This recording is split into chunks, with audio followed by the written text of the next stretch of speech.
Welcome back from the break. अच्छा, doctor Mahmood Khalid sahab, break पर जाने से कबल मैंने आपके सामने एक सवाल रखा था कि फाइनेंशियल इंक्लूजन का आप क्या समझते हैं कि अगर हम अपने मोड ऑफ पेमेंट को बेहतर कर ले तो ये जितनी पीओएस और जो टैक्सेशन की, सेल्स टैक्स की और अदर टैक्सेस की जो इंटीग्रेशन की आप बात कर रहे थे, क्या ये उससे इससे कैसे इम्पैक्ट पड़ेगा और इसकी कितनी जरूरत है इस वक्त? नहीं, आपकी जो सजेशन है ये तो बहुत ही ज़रूरी है। अगर आपने ऐसे सिस्टम ऑफ इकोनॉमी की तरफ जाना है जो एफिशिएंट है। मसलन है कि अभी आपने जिस तरह पेमेंट्स की बात की, तो मुझे याद है कि हमने एक सर्वे करवाया था फैसलाबाद में। उसमें जो प्रोविंशियल टैक्स की कलेक्शन थी उसमें ये ऑप्शंस अवेलेबल थी कि आप ऑनलाइन पेमेंट कर सकते हैं, तो शॉपकीपर्स वर वेरी हैप्पी। लेकिन जब वो एफबीआर के कॉन्टेक्स्ट में आते थे तो वो कहते हैं जी इसमें बहुत ज़्यादा हमें डॉक्यूमेंटेशन करनी पड़ती है और साथ में इस तरह की रिक्वायरमेंट्स हैं जिसकी वजह से हम इसको अवॉइड करना पसंद करते हैं। तो वो बात आपकी बिल्कुल ठीक है कि जो कॉस्ट ऑफ कंप्लाइंस है, जिसमें टैक्स नहीं होता सिर्फ, बाकी भी सारे प्रोसेसेस शामिल होते हैं। अगर हम ऑनलाइन मोड्स ऑफ पेमेंट को इंक्रीज करें तो वो बेहतर है। तो लेकिन उसमें प्रॉब्लम वही है जिस तरह अभी आपने बताया कि हमारी जो फाइनेंशियल इंक्लूजन है वो बहुत कम है। अभी मेरा ख्याल है कि तकरीबन 35-40% of our population is not financially included. इसका मतलब है कि उनके पास कोई बैंक अकाउंट्स नहीं है, वो कोई हमारा जो डिजिटल पेमेंट का फोरम है या कोई भी मोड ऑफ जो बैंकिंग ट्रांजैक्शन उसको यूज नहीं करते। And they like to keep it on the cash side. तो अगर हम इसको इम्प्रूव कर दें, both from the ease of adoption trainings के थ्रू, और साथ में हम उसकी रिक्वायरमेंट्स को जहाँ जहाँ पे इसको यूज होने की जरूरत है, it can save us time and it can bring in efficiency as well. लेकिन अब इसमें फिर वापस जाने की जरूरत है कि लोग क्यों अपने आप को अनडॉक्यूमेंटेड साइड पे रखना प्रेफर करते हैं। हम जब तक इस क्वेश्चन को नहीं आंसर करेंगे तो सिर्फ मैकेनिज्म बनाने से प्रॉब्लम सॉल्व नहीं होगा। मैं आपको एक बहुत छोटी सी मिसाल देता हूँ। आपने गाड़ी को रजिस्टर करवाना है तो फाइलर के लिए 5% टैक्स है, अगर सॉरी नॉन फाइलर के नॉन लिए फाइनल। 5%, अगर आप फाइलर हैं तो आपके लिए 2% टैक्स है। अब इससे होता क्या है कि आपकी इकोनॉमी के अंदर एक प्रीमियम है जो एफबीआर ने आपको अलाउ कर दिया। उन्होंने कहा जी हम आपसे नहीं पूछते कि आपने कितना रिटर्न फाइल करना है या नहीं करना, जो भी है आप हमें बस एक नॉन फाइलर का प्रीमियम दे दें and then you are good with it. तो ये आपकी इकोनॉमी के अंदर प्रमोट करती है एक चीज कि आप जितना अनडॉक्यूमेंटेड रहेंगे उतना बेहतर है। कि क्योंकि उनको ये पता है कि जैसे ही हम ऑन बोर्ड होंगे तो हमें ये 5 किस्म के प्रॉब्लम्स आ जाएंगे, ये हमें इस तरीके से नेक्स्ट इशू वाली साइड पे जाना पड़ेगा। तो हमें ओवरऑल अपने टैक्सेशन स्ट्रक्चर को इम्प्रूव करने की जरूरत है, जहां पे हम क्रेडिबिलिटी के साथ पॉलिसीज बनाएं, और साथ ही साथ हमें अपने रेट्स को भी इम्प्रूव करने की जरूरत है कि businesses should not think about avoiding the tax because the tax rates are very high. क्योंकि ये एक वेज होता है ना कि जिसमें आप कहते हैं यार अच्छा मैं कैलकुलेट करता हूँ कि अगर मैंने सिस्टम से बाहर रहना है तो मुझे क्या फायदा नुकसान है, और अगर मैं सिस्टम के अंदर आता हूँ तो मुझे क्या फायदा नुकसान है। तो अभी फिलहाल सिस्टम से बाहर रहना बिजनेसेस के लिए फायदेमंद है, तो वो उसको वहां पे रखने की कोशिश करते हैं। तो इसके लिए हमें ओवरऑल अपनी टैक्सेशन स्ट्रक्चर या टैक्स पॉलिसी को इम्प्रूव करने की जरूरत डॉक्टर महमूद साहब, मैं लास्ट क्वेश्चन है आपसे। आपने है। और आपकी टीम ने अपनी सजेशंस में एक चीज लिखी है कि there is a necessary to unlock the huge debt capital, ठीक है, दैट जी। Exist in the form of public assets. Sir, मैं चाहूंगा कि हमें स्टूडेंट्स भी सुनेंगे, यूथ भी सुनेगी, स्कॉलर्स भी सुनेंगे। आप कुछ चंद एक जो डेड पब्लिक एसेट्स हैं उनके बारे में काइंडली इन्फॉर्म कर दें। आप कभी अगर इस्लामाबाद आए, लाहौर में भी ये चीजें आप विजिबली देख सकते हैं, लेकिन आप कभी इस्लामाबाद आए तो मेन जो एरिया है इस्लामाबाद का मेलोडी मार्केट, उसके बिल्कुल साथ एक नेशनल स्टेडियम मौजूद है, जिसमें मेरा ख्याल है कि जितना बड़ा वो स्टेडियम है उसके लेवल की जो गेम्स हैं वो आज से 25-30 साल पहले हुई हैं। अब इसी तरीके से आपको इतने ज्यादा पब्लिक एसेट्स मिलते हैं कि जिनकी यूटिलाइजेशन वो नहीं है, जिनको आप समझ सकते हैं कि वो एक आइडियल यूटिलाइजेशन। ये कहना मतलब मेरा ये है कि आप इसको आसान लफ्जों में इस तरह समझ लें कि आप की अगर एक मोटरसाइकिल रक्षा है और उसकी जो इकोनॉमिक एफिशिएंसी है वो ये कहती है कि इसको कम से कम 12 घंटे चलना चाहिए, लेकिन अगर वो सरकार के अंदर है तो वो 5 मिनट के लिए चलता है, वो भी एफिशिएंटली नहीं चलता। तो आप अगर आसपास नजर दौड़ाएं तो क्योंकि हमारी जो डेवलपमेंट से रिलेटेड एक साइकी है वो है कंस्ट्रक्शन, कि आप कोई भी अगर काम करना चाहते हैं तो गवर्नमेंट का मतलब डेवलपमेंट का ये है कि कोई चीज कंस्ट्रक्ट करना। तो हमने इस तरीके से इतनी सारी चीजें बना के बाहर रख दी हैं कि जो इस्तेमाल नहीं होती। आप अगर कभी इस्लामाबाद में आए तो मेन एरिया में फिर दोबारा से, जहाँ पे वन कॉन्स्टिट्यूशन के नाम से बहुत बड़ी बिल्डिंग्स प्राइवेट सेक्टर में बनी, साथ ही एक स्ट्रक्चर है जिसको हम कन्वेंशन सेंटर कहते हैं। अब जितनी बड़ी वो इन्वेस्टमेंट है उसके अंदर प्रोडक्टिवली जो इतनी काम किए जा सकते हैं, तो वो साल में शायद 4 या 5 बार यूटिलाइज होता है। तो इस तरीके से हमें जो पब्लिक का डेड कैपिटल है जिसको हम प्रोडक्टिव बना बना सकते सकते हैं। हैं, उसको हमें देखने की जरूरत है और हमें इसके ऊपर काम करने की जरूरत है। यूनिवर्सिटीज के अंदर इतने बड़े बड़े ऑडिटोरियम्स मौजूद हैं, क्लासरूम्स मौजूद हैं, लेकिन उनकी वो यूटिलाइजेशन नहीं है कि जो उस पब्लिक एसेट की बेस्ट यूटिलाइजेशन हो सकती है। स्पोर्ट्स स्टेडियम है, इवन पार्क्स की आप मिसाल ले लें। अगर आप ऐसे पार्क्स बनाएंगे कि जहां पे लोग विजिट नहीं करते हैं, अगर आप ऐसी सड़कें बनाएंगे कि जहां पे उतनी ट्रैफिक नहीं है जितनी ट्रैफिक उस लेवल की सड़क के लिए जरूरी है, तो वो आपका डेड कैपिटल है, क्योंकि उसको बनाने में और उसको मेंटेन करने में तो आपका खर्चा हो रहा है लेकिन वो आपको कोई फायदा नहीं दे रहा। तो ये हमारी रिकमेंडेशन थी कि इस वक्त एक इन्वेंट्री डेवलप करने की जरूरत है कि जिसमें तमाम जो पब्लिक के एसेट्स इस वक्त मुल्क में मौजूद हैं उनकी इंफॉर्मेशन अवेलेबिलिटी हो, और उसके लिए बिजनेस प्लान्स बनाए जाएं कि हम उसको किस तरीके से यूज कर सकते हैं, और आने वाले वक्त के लिए ऐसी कोई एक्सरसाइज ना की जाए कि जिसकी वजह से डेड कैपिटल में इजाफा हो। डॉक्टर तैयब साहब, मैं चाहूंगा कि इसमें आप अपनी एक्सपर्ट राय दें, अपना ओपिनियन दें कि डेट कैपिटल, जिस तरह पब्लिक डेट कैपिटल है स्पेसिफिकली, जिस तरह डॉक्टर महमूद खालिद साहब ने बड़ी तफसील से इसे एक्सप्लेन किया, आप क्या समझते हैं कि इतना ज़्यादा पब्लिक डेट कैपिटल है, अगर हम उनका नाम लेना लेना बैठे तो शायद हमें घंटों या दिन दिन हफ्तों चाहिए उसको बयान करने के लिए कि किस कदर पब्लिक डेट कैपिटल हम अपने गिरदो नवा में देख सकते हैं। इसको बेहतर करने के लिए सर कोई एक दो सजेशंस आपकी तरफ से प्लीज। अच्छा, मैं सजेशन देता हूँ, लेकिन पहले एक चीज मैं वो फाइनेंशियल इंक्लूजन के बारे में थोड़ा सा डिस्कस कर लूँ, जी जो आपने पहले सजेशन दी है। That is very important. लेकिन प्रॉब्लम क्या है कि आप देखें हमारे कंट्री में जो लिटरेसी रेट है वो कितना है। मेरा ख्याल है कि 58 59 कुछ इस तरह का होगा अगर आज का देखें तो इसमें जो पढ़े लिखे हैं इनको तो मैं वैसे ही निकाल देना, जो पढ़े लिखे हैं उनको भी इतना एडवांस टेक्नोलॉजी का नहीं पता। नहीं पता।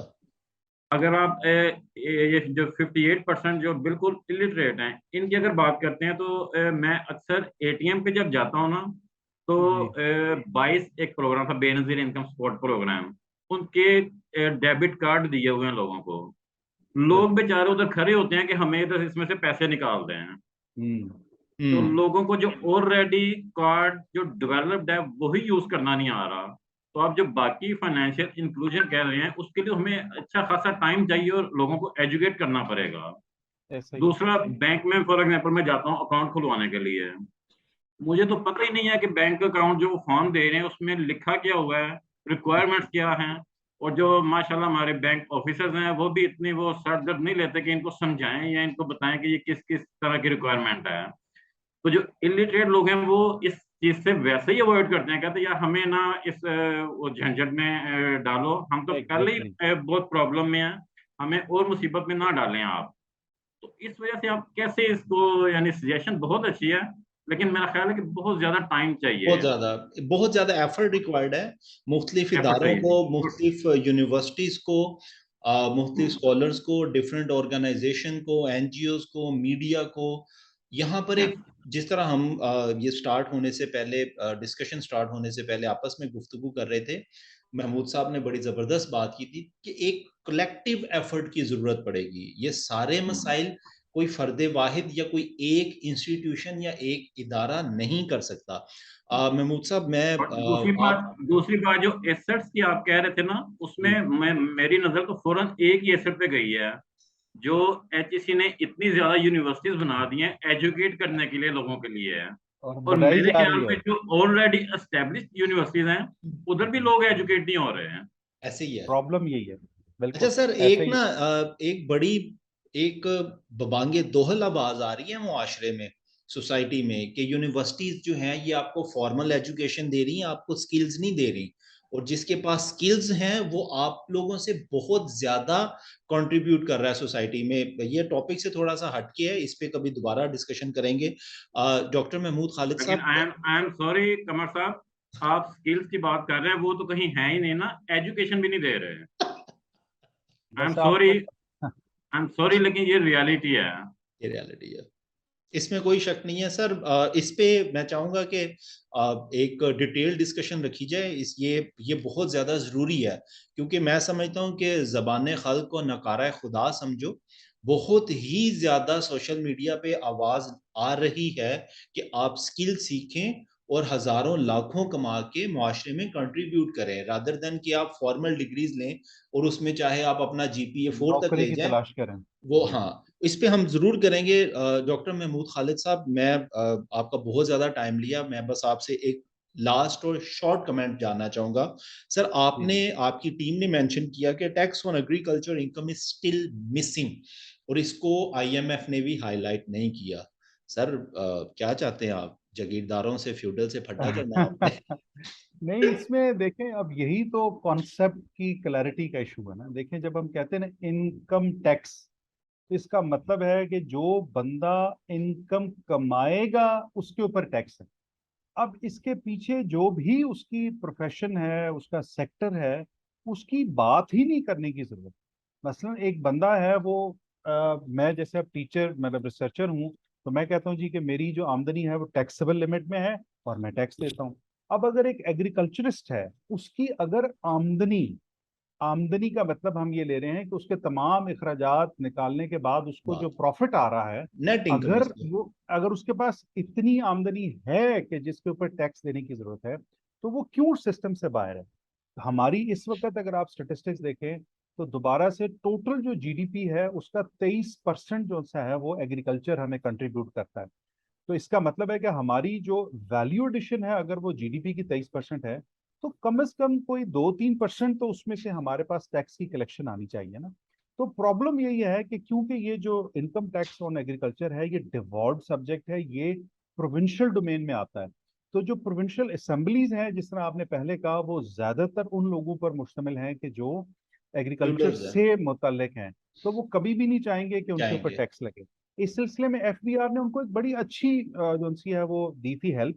उन्होंने कहा जी कि आप हम पे छोड़ दें, ये आपका टैक्स है, हम आपके लिए विद होल्डिंग लेवल पर कलेक्ट करेंगे और आपको वापस करेंगे।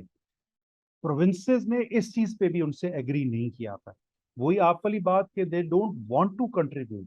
और हमारे ख्याल में जो टैक्स पॉलिसी का एक बेसिक प्रिंसिपल होता है कि same should be treated the same. अगर आपकी आमदनी है, चाहे वो एग्रीकल्चर से हो, वो चाहे आपके सर्विसेज सेक्टर से हो, चाहे वो मैन्युफैक्चरिंग से हो, सबको बराबर देके बराबर जाने की में। जरूरत है। आप इतना एडवांटेज ना दें उनको कि जो बाकी लोगों के ऊपर बर्डन इंक्रीज कर दे।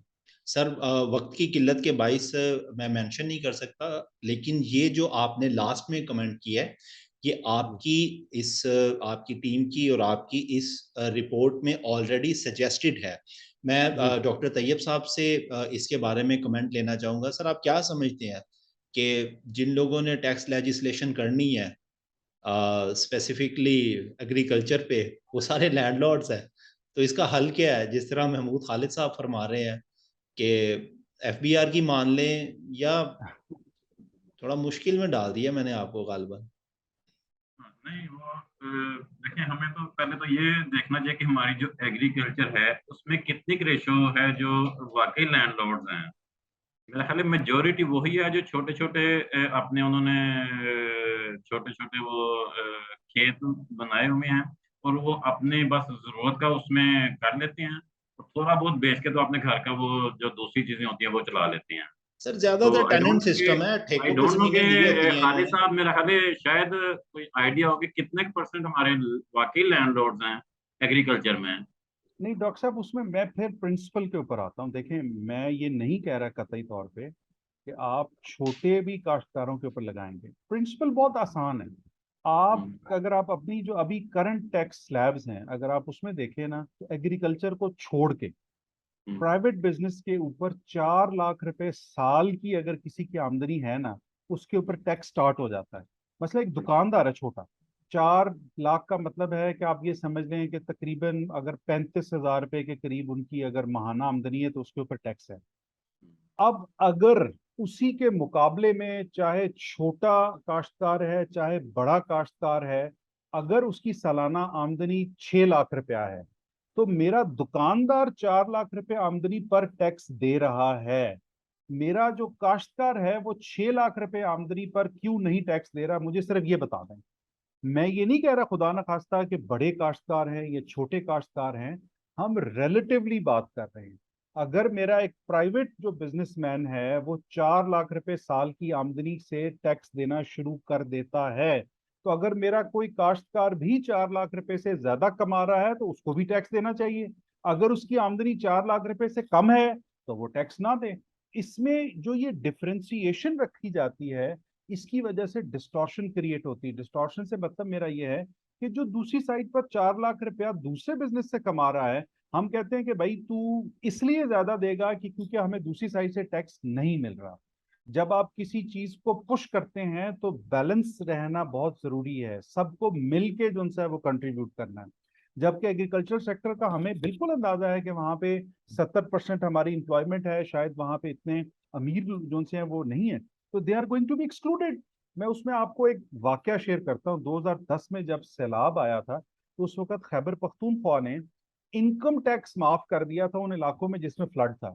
और हम इस पे हंसते फिर इसलिए थे कि भूल जाए फ्लड को।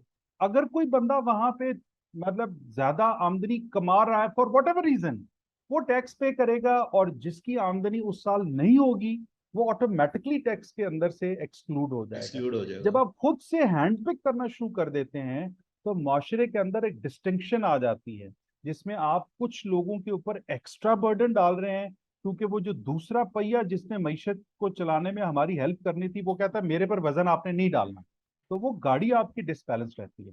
बाकी हमारा ये कतई तौर पे मकसद नहीं है कि गरीब काश्तकार के ऊपर लाजमी टैक्स लगाया जाए, सबको बराबर रखा जाना जरूरी है। जी। मेरा ख्याल है कि इसमें में भी कि एक पॉसिबिलिटी या एक रीजन शायद ये भी हो कि जो सिटीज हैं उसमें जो मशीनरी है ना एफबीआर की, वो ज्यादा एक्टिव है। इसलिए जो छोटे दुकानदार भी हैं तो उनको मजबूरी से टैक्स देना पड़ता है। उनको थोड़ा बहुत नॉलेज भी होता है क्योंकि इर्द गिर्द कोई ना कोई वकील उनको मिल जाता है, कोई पढ़ा लिखा बंदा मिल जाता है। जो एग्रीकल्चर साइड है उसमें मेरा ख्याल है उनकी मशीनरी इतनी एक्टिव है भी नहीं, और उनको वैसे भी नॉलेज नहीं होता क्योंकि उधर पढ़े लिखे लोग भी नहीं होते। उनको ना कोई वकील की वो खिदमात हासिल होती है, ना कोई पढ़े लिखे लोग होते हैं, और मशीनरी भी इतनी एक्टिव नहीं होती। तो डॉक्टर मे भी कि साहब, दिस रीजन हो फिर उधर से आजकल के टैक्स दौर कलेक्शन नहीं में हो रही। ये मैं बात आपकी इसलिए नहीं मानता कि आजकल की इंफॉर्मेशन टेक्नोलॉजी के दौर में जिसमें हम हर जगह पर अपना मैसेज पहुंचा सकते हैं, तो ये कोई हम्म। बड़ा मसला नहीं अब रह गया। मेन चीज सिर्फ सिर्फ ये है कि हमें एक ट्रस्ट डेवलप करना है और हमें चीजों को बराबरी की सतह पे लेके चलना है, वरना ये सिस्टम हमेशा से अनबैलेंस रहेगा। देखिए अनबैलेंस रहेगा। हमारे मुआशरे में खालिद साहब ये जो टेक्नोलॉजी की आप बात करते हैं ना, तो हम देखिए हम टेक्नोलॉजी यूज कहाँ कर रहे हैं। आप अपने पढ़े लिखे लोगों को अपने पाइड में देख लें, कायदे आज़म यूनिवर्सिटी में देख लें, मोबाइल की टेक्नोलॉजी कहाँ यूज हो रही है और कहाँ यूज होनी चाहिए थी। डॉक्टर साहब सिर्फ इस वक्त व्हाट्सएप, सिर्फ फेसबुक। नहीं है, लेकिन मोबाइल आपने घरों में पहुंचा दिया ना।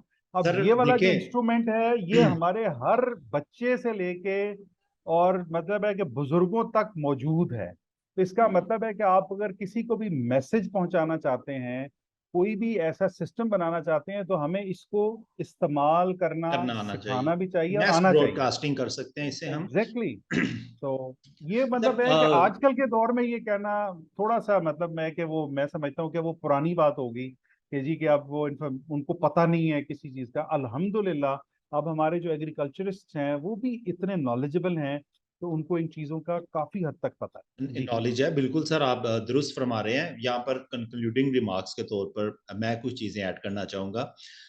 रियासत के पास डॉक्टर महमूद खालिद साहब अनलिमिटेड अख्तियारात होते हैं, उनको अपने अख्तियारात को इस्तेमाल करना चाहिए।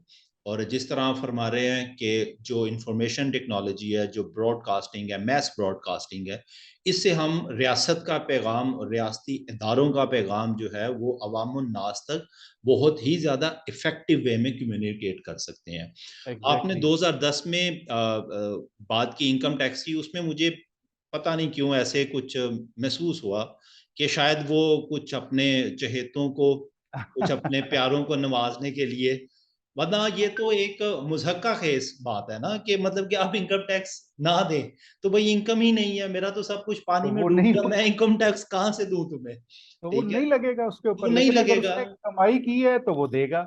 वो एक उसूल तो शेल्टर प्रोवाइड की जाती है, ठीक है? और आप इन एग्जैक्ट चीज़ों को बखूबी समझते हैं। डॉक्टर महमूद खालिद साहब, मैं बहुत ज़्यादा मशकूर हूँ आपका। आपसे वक़्त हमने तयशुदा स्केड्यूल से ज़्यादा लिया, इसलिए थोड़े-से माज़रत ख़्वाह हैं। डॉक्टर तैयब जी साहब, आपका बहुत ज़्यादा मशकूर हैं हम, और डॉक्टर महमूद खालिद साहब, आपसे रहनुमाई लेते रहेंगे।